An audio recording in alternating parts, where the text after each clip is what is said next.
हाँ तो भैया हम आज विषय पर चर्चा हुए के है अवधि पत्रकारिता। तकनीकी खराबी के कारण काफ़ी समय बर्बाद हुआ, तो हम अवधि के बारे में पत्रकारिता पर बात करें कि पहले थोड़ा सा अवधि में बात करना चाहिए कि भारत और नेपाल के 32 जिलों में अवधि बोली जाती है। ये इतनी के सीमा विस्तार बहुत लंबा है और के हदबंदी है। पूर्व में भोजपुरी, उत्तर में नेपाली, दक्षिण में बघेली और दक्षिण पूर्व में छत्तीसगढ़ी और दक्षिण पश्चिम में बुंदेली। तो अतनी लोक भाषा के बीच में अवधि के विस्तार है और जाहिर सी बात है इतनी बड़ी बोली है तो इसके तमाम रूप हुई हैं। पूर्वी अवधि, केंद्रीय अवधि, पछाई अवधि, तराई की अवधि, बघेली अवधि, छत्तीसगढ़ी, बैसवारी अवधि।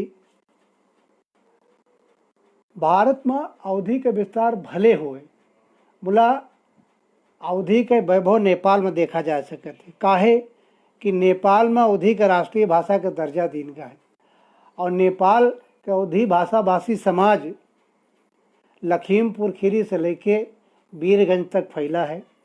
इनमें 7-8 जिला हैं: नवलपरासी, रूपनदेही, दांग, बर्दिया, बांके, कैलाली, कंचनपुर, कपिलवस्तु। नेपाल रेडियो से अवधि में समाचार पढ़े जाते हैं और अवधि भाषा के तमाम कार्यक्रम होते हैं। वहाँ तमाम 7-8 अवधि चैनल हैं और नेपाल सरकार के 4 प्रतिष्ठान अवधि के पाठ्यक्रम तैयार करते हैं। त्रिभुवन विश्वविद्यालय काठमांडू, नेपाल प्रज्ञा प्रतिष्ठान, पाठ्यक्रम विकास केंद्र नेपाल सरकार भक्तपुर और राजकीय प्रज्ञा प्रतिष्ठान कमलादी। यहाँ से अवधि में अनुवाद होते हैं। तो कहे का मतलब है कि हमका नेपाल जैसे छोटे देश से सबक लिए चाहिए, सीख लिए चाहिए और यहाँ पर अवधि के वह काम करे चाहिए जो नेपाल में हो रहा है। तो इस छोटी सी भूमिका के बाद अब हम चूँकि अवधि पत्रकारिता के बात है तो हम लगभग 50 साल की अवधि पत्रकारिता का जो हमका जानकारी है उसके बारे में हम चर्चा करबे।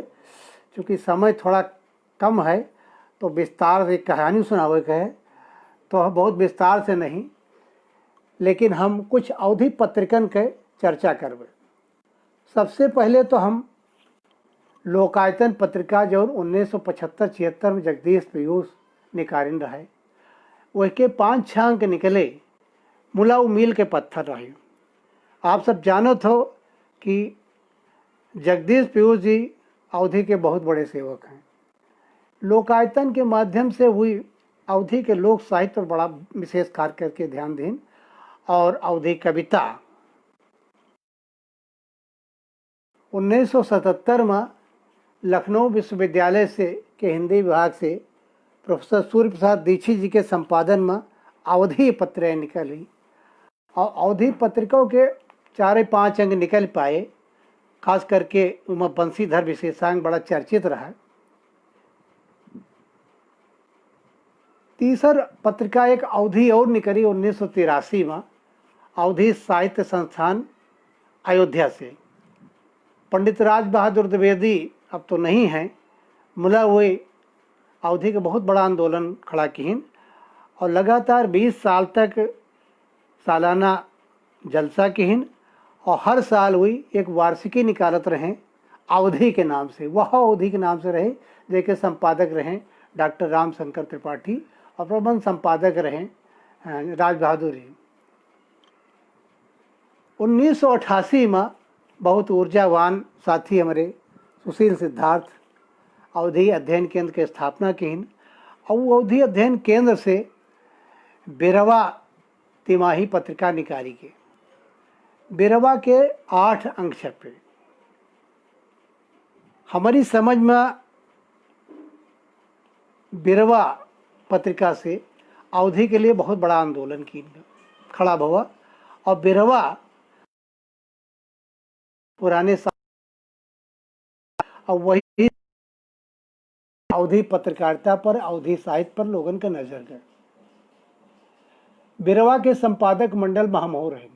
12वां हैदरगढ़ में अवध भारतीय संस्थान के गठन भा और हुआ से एक पत्रिका जोंधैया शुरू भई। जोंधैया 4 साल तक निकली, 1990 से 94 तक निकले। वही 16 अंक एक तरह से अवधि भाषी करीब 20 जिलन में अवधि रचनाकारन का जोंधैया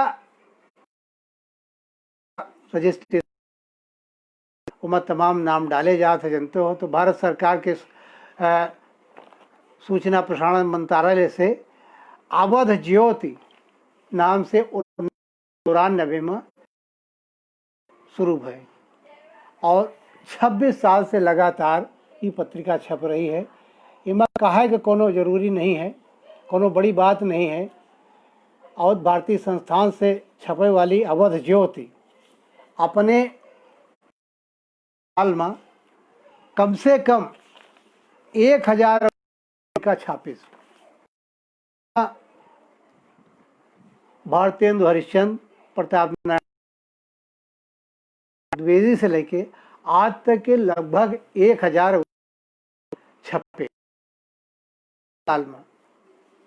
यही मेरे से ई पत्रिका में अवधि कहानी लगभग 300 छपी, लगभग 300 कहानी छपी और लघु कथा।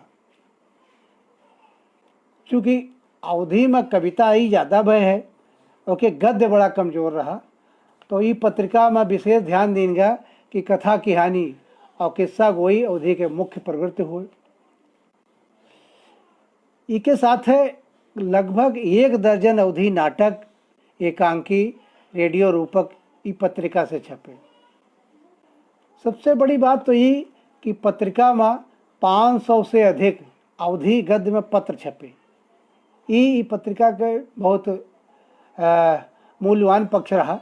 काहे बहुत जने न कविता लिख पाए न कहानी लिख पाए, तो उनसे यह कहागा कि आप लोग अवधि में पत्र लिखो। तो कोई 4 लाइन के लिखे, कोई 1 पेज के लिखे, 2 पेज के लिखे। तो ये पत्रिका सबसे बड़ी ये खूबी रही कि इमा 500 से ज़्यादा पत्र छपे। यही के साथ बड़े बड़े विद्वानन के 200 शोध परक लेख छपे। ये 26 साल में अवध ज्योति अवधि के संदर्भ में 200 से अधिक शोध परक लेख छापे और यही के साथ 100 से अधिक अवधि किताबन का समीक्षा छपी। बहुत लोगन का ये जानकारी न होए कि अवधि में इतनी किताबें छपी हैं। हमारी जानकारी में लगभग ये 3 दशक 4 दशक में 200 से अधिक किताब अवधि की कविता, कहानी, खंड काव्य, महाकाव्य तमाम विधा की छपी। पत्रिका के संपादकीय राम जोहार के नाम से है और जौने में अवधि गद्य में बात की जात है। तो राम जोहार 100 से अधिक राम जोहार संपादकीय हैं और यही के साथ अवधि विद्वानन के अवधि पर तमाम साक्षात्कार हैं। अवधि वो अवध ज्योति लगभग 2 दर्जन विशेषांक निकाले। वही विशेषांक में और कुछ लोग तो साहित्यिक जौन विशेषांक रहे वो केदारनाथ अग्रवाल बांदा, त्रिलोचन शास्त्री सुल्तानपुर, आचार्य विश्वनाथ पाठक अंबेडकर नगर, पंडित बंशीधर शुक्ल खीरी, बलभद्र प्रसाद दीक्षित पढ़ी सीतापुर, चंद्रभूषण त्रिवेदी रमई काका उन्नाव, गुरु प्रसाद सिंह मृगेश बाराबंकी, लक्ष्मण प्रसाद मित्र सीतापुर आद्या प्रसाद मिश्र उन्मत्त, प्रतापगढ़, विश्वनाथ सिंह बिकल गोंडवी गोंडा, हरिश्चंद्र पांडे सरल फैजाबाद जी का अयोध्या में है, गोंडा, असबिन द्विवेदी अमेठी और बैसवारा अवधि नवगीत विशेषांक छपे। लोक साहित्य में आल्हा, बिरहा, कजरी, आग, मुहावरा, गाथा, लोक और 7-8 विशेषांक छपे। ई मेर से के आंदोलन में, अवधि के प्रचार प्रसार में अवधि पत्रिका अवध ज्योत के बहुत बड़ा योगदान रहा। 2000 की रजिस्टर्ड पत्रिका रही अवधि के, मुला वो 4-5 अंक निकाल पाइन, वो मजबूरी रही। डॉक्टर अशोक अज्ञानी के संपादन में अमृतायन 2009 में शुरू भई। यह पत्रिका लोक साहित्य पर केंद्रित रहा है, लेकिन ये 2-3 साल निकल। नेट से जुड़े भारतेंद्र मिश्र भैया चिरैया नेट पत्रिका 2010 में शुरू की। ये पत्रिका का सबसे बड़ा प्रभाव ये पड़ा कि प्रिंट मीडिया का आप जाना जाता है कि एक सीमा होते के, लेकिन जब नेट पर कौन चीज़ आ जाता है तो देश विदेश दूर तक के बात होते। तो चिरैया और चिरैया प्रसंग जो आज पटल है, जिनसे बात हो रही है, अवधि के संदर्भ में बहुत बड़ा योगदान किया। ये तो भारत से निकले वाली अवधि पत्रिकन के जो हमका अधिकतम जानकारी है वह के सूचना देंगे। अब कुछ पत्रिका जो नेपाल से निकली हैं उनका चर्चा करब, क्योंकि पत्रिका में 2-4 तो हमारे पास आई हैं, लेकिन सबके नाम जो है, लेकिन उनसे जानकारी जो मिली है के संपादन में और निकाल गुलाब के फूल, कृपाराम वाडिया उजेरिया, अवधि संदेश, विश्वनाथ नेपाल वाले विश्वनाथ पाठक की बात हम करी थे, और विक्रमण तिवारी बटोही द्विमासिक निकारिन, आनंद गिरी नौजवान साथी हमरे वो फुलवारी और नवा नेपाल पत्रिका निकारिन, सूर्यलाल यादव गुलाब के फूल पत्रिका निकारिन, और अवधि के वरिष्ठ साहित्यकार नेपाल के पन्नालाल गुप्तजादा जो भाई 4-6 महीना पहले गुजरे हैं, वो किरण साप्ताहिक अवधि नेपाली समाचार पत्र निकारिन। तो इस तरह से ये नेपाल के है, मतलब नेपाल के जो इलेक्ट्रॉनिक मीडिया है उसके चर्चा कर बहुत ज़रूरी है। नेपाल से 6 FM private channel, radio Nepal तो अवधि में समाचार भेजते हैं, लेकिन इसके अलावा जो व्यक्तिगत चैनल हैं, बागेश्वरी FM, भेरी आवाज़, रूबरू भेरी FM, कृष्णसार FM, हिमाल FM, मतलब ये जो FM हैं ये अवधि पर बड़ा काम किए हैं। और हम लोग तमाम सुना है, जैसे दुआरी कार्यक्रम जो है ये वहाँ ई चैनल से आवत हैं। चैनल पर हमें सच्चिदानंद सलभ समाज का स्वागत करी थे, अवधि समाज भारतेंद्र मिश्र भैया, रश्मि श्री शुक्ल बहन जी, अवधि समाज, आप सबके क्षमा की हो। तो ये अवधि पत्रिका के संदर्भ में, अवधि पत्रकारिता के संदर्भ में छोट मोट जानकारी आपका दीन गए, और हम एक विस्तार से लेख देवे कबो अवध ज्योत में छपे और कहाँ छपे।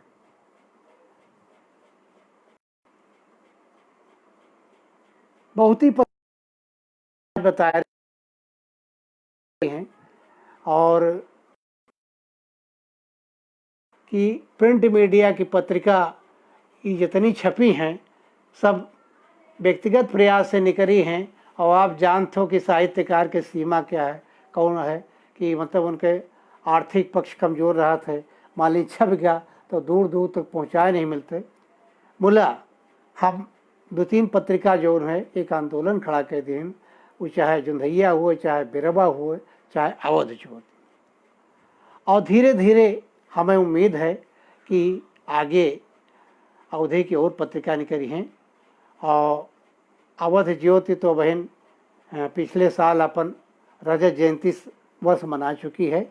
और रजत जयंती के बहाने नेपाल में, काठमांडू में, नेपालगंज में, प्रयाग में, इलाहाबाद में, बहराइच में, रायबरेली, बाराबंकी और यहाँ तक कि कंबोडिया में वो अपन कार्यक्रम अवध ज्योति रजत जयंती समारोह मनाई है।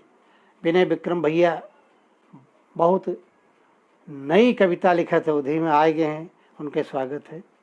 तो अब हम कथा कहानी के जो मूल उद्देश्य है, जो भारतेंद्र मिश्र भैया जो कथा कहानी में करीब 18 अवधि कहानी का समीक्षात्मक किताब तैयार की हैं।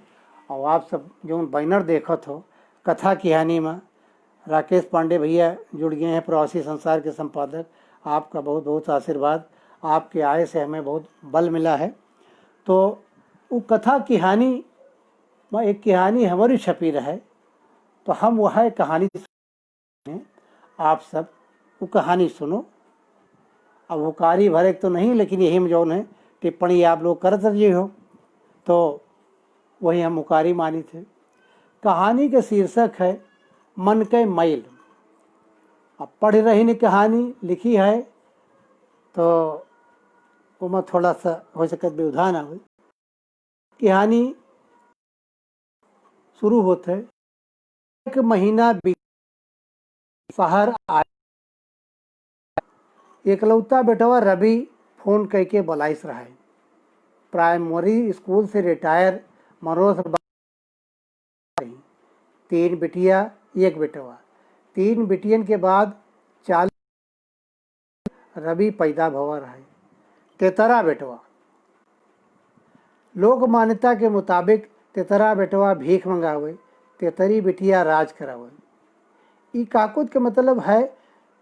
और 13 के मतलब ये आए कि लगातार 3 बिटिया के बाद जो बेटवा पैदा हो तो वही का 13 कहा जाता। और जब लगातार 3 बेटवा के बाद बिटिया पैदा हुए तो वही का 13 कहा जाता है। 13 बेटवा भीख मंगावत है और 13 बिटिया राजयोग के सुख दिए थे। अभी लोक मान्यता है। मनोरथ बाबू और उनकी घरैतिन का 13 बेटवा हो के कौनो गम नहीं रहा करावे या फिर उनके वंश तो आगे बढ़े। पितृ सत्तात्मक समाज की सोच में वंश के बढ़न बेटवे से हो सकत है, बिटियन से नहीं। 3 बिटियन के दूधी ले छछा नतिया नतकुर रहे। बोला वंश के बढ़ंत न होए, इस पर उनका अंधविश्वास रहा। मनोरथ बाबू रवि के बियाह अपने दूर की नातेदारी में पारस दुबे की बिटिया अलका से किहन रहे। 16 साल की बैमन बहुरिया के सुख की लालसा में बियाह कर दे। बहुरिया के बाप शहरे में बस गए। छोट मोट नौकरी से परिवार पालत पोसत रहे। ब्याहे के 1 साल भीतर गौन बहुरिया मुश्किल से 1.5 साल रवि के सास ससुर दामाद का अपने शहर में लगवा और 6 महीना के भीतर बिटिया दामाद का बुलवा लें। शहरे रवि और अलका दोनों जने घर पर गांव जवान सब कुछ भूल गए। ससुराल बंद कुटुंब बेटवा बहुरिया पत्नी सुशीला के अरदास सुन के 2-3 साल तक राशन पानी सब सामान कोहू न कोहू के हाथ से भिजवावत रहे। कुछ दिन बाद जब देखिन कि अतना किहे के बाद बेटवा पतुआ उनके कौनो एहसान नहीं मानत, तो आजिज होई के सब कुछ देव ले बंद के दिन। मनोरथ बाबू धीरे धीरे 7-8 साल बीत गए। न रवि महतारी बाप के खोज खबर लिस और न मनोरथ बाबू बेटवा पतु हो गए। रवि के महतारी सुशीला जरूर छठे छमा से हाल चाल लिए का मन करें। मुला मनोरथ बाबू के मोह भंग हो गया। रिटायरमेंट के बाद पूजा पाठ भजन कीर्तन में आपन मन लगाए दिन, खेत पात बटाई पे दे दिन। महीना में जतनी पेंशन मिलत रही वह के आधा मियाँ बीबी खर्च नहीं कर पावत रहे। उधर से फंड और बीमा के 4-5 लाख रुपया खाता में जमा रहे, जिसके जरिए साल में अच्छा खासा ब्याज मिल जाता रहा। कुल मिलाए के आज के अर्थ प्रधान युग में उनके पास रुपया पैसा के कमी नहीं रही। कमी रही तो बस यक्के जौनी लालसा उल्लास से बेटवा पतोहू खातिर अपन जामा गारत के दिन उ सब अकारत गवा। 3-3 बिटिया 3-3 दमाद हर हफ्ता वसरी आए के खोज खबर ले जात रहे। उस भरे पूरे परिवार के एहसास जमा में मुला अपन बेटवा अपन पतोहू आपन नाती अपने होत है, बिटिया तो पराई संपदा होत है। यह भावना के होत भय मनोरथ बाबू के मन थिर नहीं रहत रहा। 7-8 साल बाद बेटवा के फोन आवा उ शहर बलाई से। पहले तो मनोरथ बाबू पत्नी से साफ इनकार के दिन हम न जाबे। उ मतलबी बेदर्दी और मेहर चरा के पास मुला पत्नी के समझाए और मान मनोवल के बाद उनके मन के कोने में राखी में छुपी चित्रमोह के ललक जाग उठी। घर से 4 किलो देसी घी, 2 किलो अफोआ अमावट और देसी खान पान की चीज़ें लेके पहुंच गए बेटवा के पास। बेटवा महतारी बाप दोनों जने का बलाइस रहा है। अकेले मनोज बाबू को देख के आओ भगत स्वागत और सत्कार में ज़्यादा उत्साह नहीं दिखाई। बहुरिया लंबा घूंघट काढ़ के धीमी चाल से आई और पाँव छुई के वैसन चली गए जस आई रहा है। बहुरिया के यह देख मनोरथ बाबू का संता बुआ के कहकुत याद आ गए। लंबे घूंघट चापे पाव ई घूंघट में बड़े उपाव। यही बहुरिया के नाते उनके बेटवा उनसे छूट गया। बहुरिया चाय नमकीन मिठाई पानी दही के चली गए। मनोरथ बाबू अनमने मन से थोर थोर खाइन और अनमने मन से बहुरिया और बेटवा के हाल चाल लेन। रवि अनमने मन से जवाब दिस। रवि के महतारी घर द्वार खेती पाती के झंझट में फंस के बेटवा पतोह के पास नहीं जा पाई। बाप के साथे महतारी नहीं आई। यह बात रवि का बहुत अखरी। यह कारण रहा कि वो उतना खुल के स्वागत सत्कार नहीं किए। महतारी बाप का सहार बलावे के पीछे रवि के निजी स्वार्थ रहा। पर्दा के पाछे या भेद जो कहो मनोरथ बाबू जानत होती तो फिर हुई न होती। वो तो समझत रहे प्रिया बेटवा के देर से सही महतारी बाप से दूरी बनाए रहा। मुला मनोरथ बाबू और सुशीला बाबू बड़े एक पैसा जोड़ के बेटवा पतुआ का आगे बहुत बनावत रहे। मनोरथ मुला सुशीला तो जान छिरकत रही। माई के जीव गाय के पूत के जीव कसाई के वही माता कुमाता न भवती का चरितार्थ करत रही। मुला मनोरथ बाबू के मानव रहा पूत कपूत तो का धन सिर जाए, पूत सपूत तो का धन सिर जाए। मियाँ बीबी के बीच में यही बात पर तफरका मामला में दुई जने के बड़ा तालमेल रहा। दुई शरीर एक जान रहे दोनों जने। उनके दाम्पत्य जीवन ममता समता और एकता पर आधारित रहा जो बड़े सुख से बीतत रहा।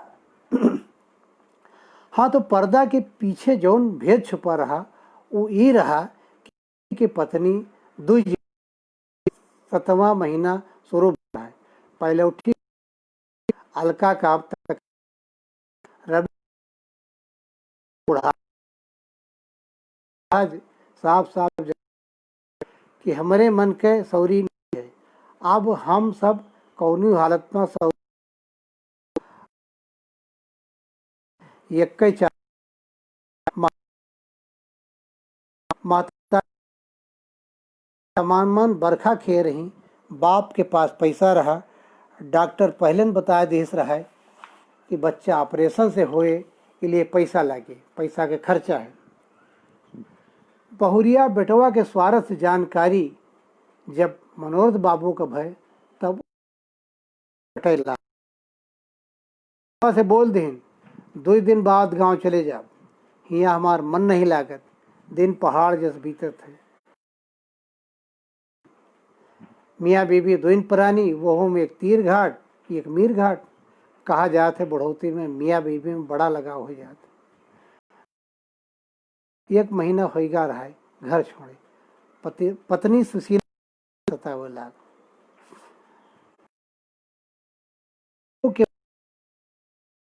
व्याकुल रहा है। अब यहाँ नहीं रुका चाहत। रवि जब जान ले कि बाबूजी अब गांव जाए के फैसला कर लिन, तब वह परेशान हो गया। वह का हिम्मत नहीं रही कि बाप का रोक लिए। बाप के स्वभाव से वाकिफ रहा, भाव रहा, उके आपन खुद गलती रही। महतारी आपन जामा गलाए डारिन, बोला वो तो उनका ठोकरे मार देस रहा है। वह की मत मार गया।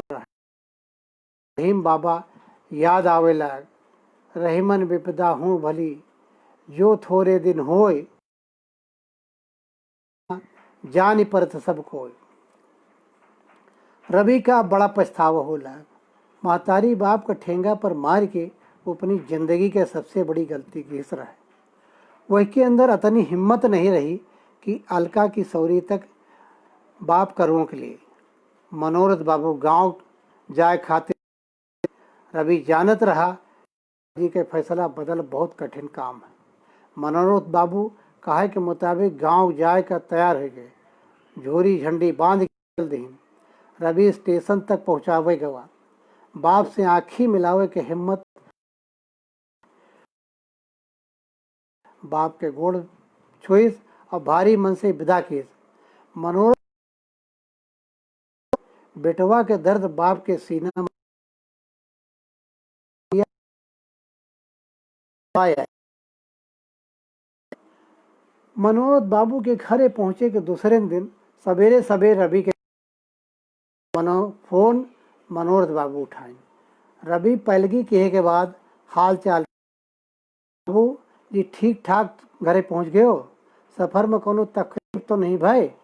मनोरथ बाबू का आशीर्वाद दीन। अब